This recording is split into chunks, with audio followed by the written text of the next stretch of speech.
సాధారణంగా పెళ్లిళ్ల సీజన్ లేదా పండగల సమయంలో ధరలు పెరగడం మనం చూస్తుంటాం. కానీ ఇప్పుడు ఎలాంటి సీజన్ లేకపోయినా హైదరాబాద్లో ఈరోజు వెండి ధర రికార్డు స్థాయిలో కిలో ఏకంగా 2,50,000 రూపాయలకు అంటే 2,50,000 రూపాయలకు చేరుకుంది.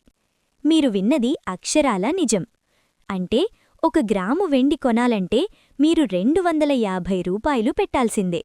ఇక 10 గ్రాముల వెండి ధర 2,500 రూపాయలు పలుకుతోంది.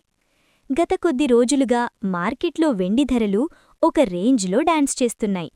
మొన్నటి వరకు 2,30,000 దగ్గర ఉన్న వెండి ఇప్పుడు అమాంతం 2.5 లక్షల మార్కు వద్ద స్థిరపడటంతో కొనుగోలుదారులు బెంబేలెత్తిపోతున్నారు. అసలు వెండికి ఇంతలా రెక్కలు రావడానికి కారణమేంటి? నిపుణులు చెబుతున్న దాని ప్రకారం దీనికి ప్రధాన కారణం అంతర్జాతీయ మార్కెట్లో జరుగుతున్న పరిణామాలే. ముఖ్యంగా అమెరికా, ఇరాన్ మధ్య పెరుగుతున్న యుద్ధ వాతావరణం గ్లోబల్ మార్కెట్లను కుదిపేస్తోంది. దీంతోపాటు పెట్రోల్, క్రూడ్ ఆయిల్ ధరలు పెరగడం, ఇండస్ట్రియల్ సెక్టార్ నుండి సిల్వర్కు భారీగా డిమాండ్ రావడం కూడా ధరల పెరుగుదలకు కారణమవుతున్నాయి. ఇన్వెస్టర్లు అంతా సేఫ్ జోన్ కోసం బంగారంతో పాటు వెండి వైపు చూస్తుండటంతో రాబోయే రోజుల్లో ఈ ధరలు మరింత పెరిగే అవకాశముందని బులియన్ మార్కెట్ వర్గాలు అంచనా వేస్తున్నాయి.